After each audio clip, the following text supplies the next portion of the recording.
BJP নেতা শুভেন্দু অধিকারী বলছেন বাংলাদেশ বর্ডারে হিন্দুদেরকে পাঠানো হবে আন্দোলন করার জন্য, কি বলবেন? বোকা বোকা কথা বলছেন। তিনি শুধুমাত্র ভোটের রাজনীতি করেন, শুধুমাত্র যে এর থেকে কিভাবে তাদের ভোট দেওয়াবে এই চেষ্টা করেন।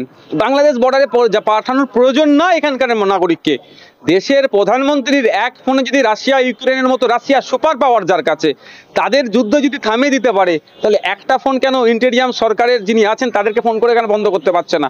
আমরা বাংলাদেশে যে সমস্ত ঘটনা ঘটছে, যতটুকু জানতে পারছি, যতটুকু দেখতে পাচ্ছি, চিন্ময় কৃষ্ণ দাস মহাশয়কে গ্রেফতার এবং তাকে যখন কোর্টে প্রডিউস করেছিল সেই সময় প্রডিউসের পরে এক অ্যাডভোকেটকে কুপিয়ে খুন করেছে, এই সমস্ত যে ঘটনা ঘটছে তীব্র ধিক্কার নিন্দা জানাচ্ছি। আমাদের ভারত সরকারের কাছে আমাদের বার্তা, এবং সাথে সাথে ইন্টেরিয়াম সরকারের কাছে এটাও বার্তা যে অবিলম্বে এগুলো বন্ধ করা হোক, এবং ভারত সরকার বাংলাদেশ ইন্টেরিয়াম সরকারের সাথে কথা বলে ওখানকার সংখ্যালঘুরা যারা নিরাপত্তায় নিশ্চিন্তে থাকে তার জন্য অবশ্যই জোরালো কণ্ঠে সওয়াল করুক। কিন্তু দুর্ভাগ্যের বিষয়, এরা এটা না করে এরা ওই মানুষকে খেপিয়ে তোলার চেষ্টা করছে। এদেরকে আপনি প্রশ্ন করুন, মণিপুরেও তো আজকে আদিবাসী বিভিন্ন সমাজের মানুষরা কিভাবে আক্রান্ত হচ্ছে, তাদের ধর্ষণ করে তাকে জ্বালিয়ে দিচ্ছে, এই বিষয়ে দুটো কথা বলবেন, দেখবেন মিডিয়ার সামনে মুখ খুলবে না। এদের প্রশ্ন করুন উত্তরপ্রদেশে মসজিদের সার্ভে নামে কিভাবে ওখানে 4 থেকে 6টা মুসলিম ছেলেকে, সেও তো ভারতীয়, সেও তো নাগরিক, তাকে খুন করা হলো গুলি পুলিশ রাষ্ট্রের দ্বারা, সেই নিয়ে প্রশ্ন করে এরা উত্তর দেবে না, এড়িয়ে যাবে।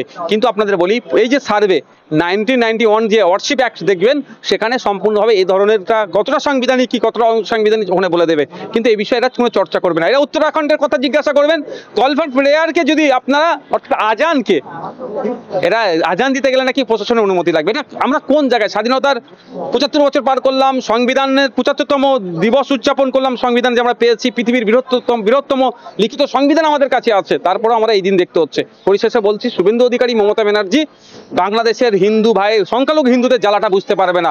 বুঝবে নওশাদ সিদ্দিকী, বুঝবে কুতুবুদ্দিন ফাতেহি, কারণ এরাও তো এখানকারের সংখ্যালঘু।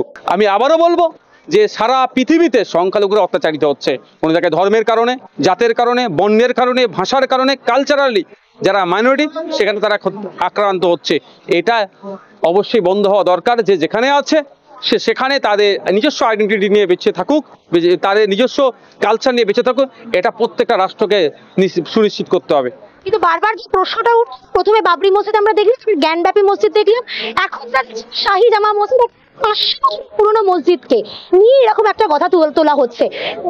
মসজিদের দিকেই আক্রমণটা কেন? আপনি বলুন, বিজেপি যে কটা দিনে স্বপ্ন দেখিয়েছিল, আজকে দিনে স্বপ্ন দেখিয়েছিল, ব্যর্থ হয়েছে।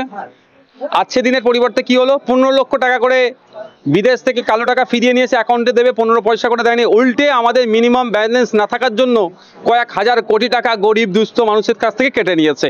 যেখানে দেখবেন যে কটা প্রজেক্ট বলেছিল বেকারত্বের কমিয়ে দেবে, কাজ দেবে, বছরে 2 কোটি চাকরি দেবে, এখন বেকারত্বের শীর্ষে আমাদের দেশ এগিয়ে যাচ্ছে।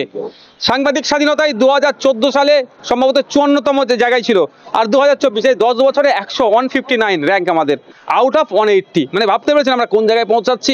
এরা বলেছিল 1 টাকায় একটা ডলার পাওয়া যাবে, আর এখন দেখলাম স্বাধীনতার পর থেকে সব থেকে বেশি টাকায় ডলার কিনতে হচ্ছে 84 টাকা 4-3 পয়সাতে। তো এই হচ্ছে মোদির সাফল্য। এই সাফল্যতে মোদির মুখ দেখাতে পারছে না, ভারতবর্ষের জনগণের হতশ্রী চেহারা ফুটে উঠছে।